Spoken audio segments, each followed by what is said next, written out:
Welcome to PreMath. In this video, we have got this blue triangle ACD along with this angle bisector AB.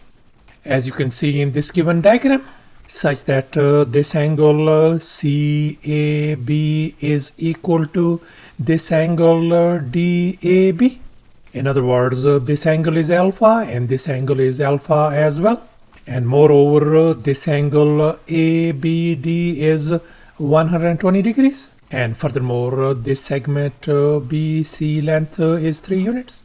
Whereas this segment BD length is 5 units. And now our task is to find the value of this length AB. Please don't forget to give a thumbs up and subscribe. And please keep in mind that this figure may not be 100% true to the scale. Let's go ahead and get started. And here's our very first step, since we are interested in calculating the value of this length AB. So therefore, I'm going to label this length AB as x. And now our task is to find the value of x. And moreover, we know that this whole straight angle is 180 degrees. And we know this angle is 120 degrees. So therefore, this remaining angle has got to be a 60 degree angle. And now let's recall the angle bisector theorem, since this angle is congruent to this angle. And we know that this angle bisector AB divides this side CD into a ratio of 3 and 5.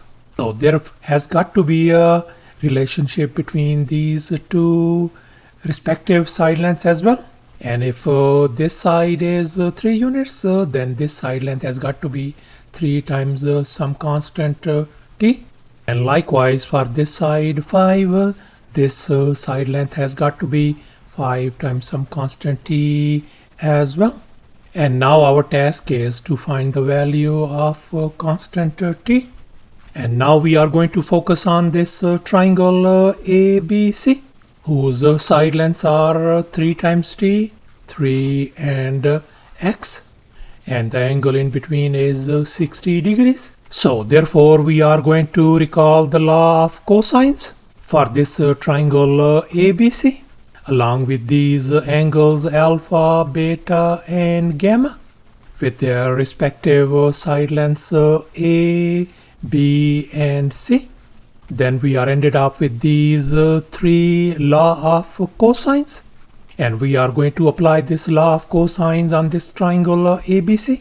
So therefore we can write our this side 3 times t whole square is going to be equal to 2 other sides x square plus 3 square minus 2 times x times 3 times cosine of this angle 60 degrees.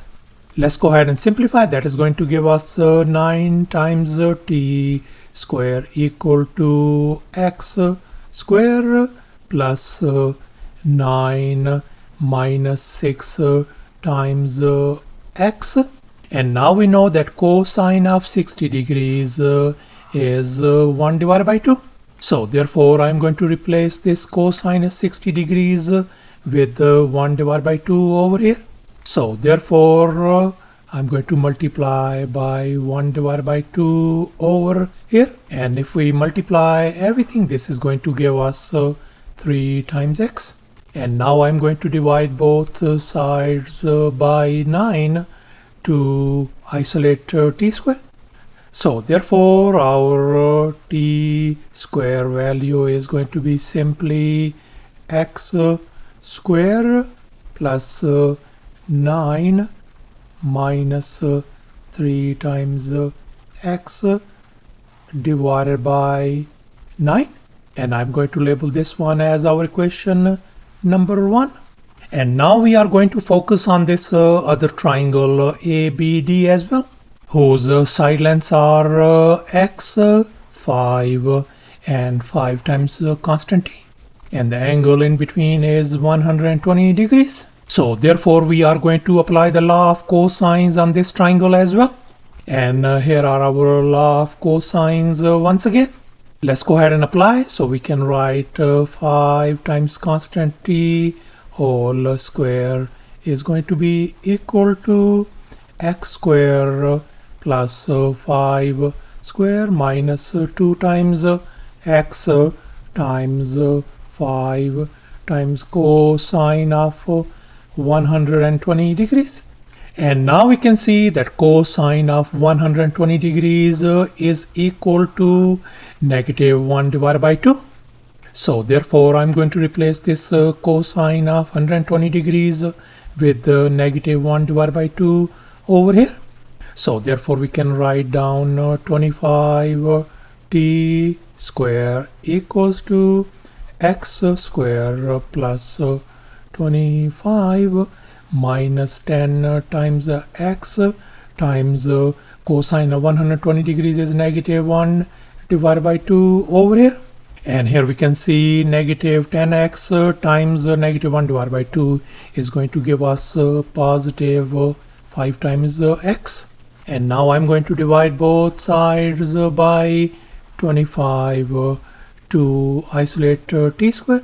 So therefore our t square value is going to be equal to x square plus 25 plus 5 times x all over 25.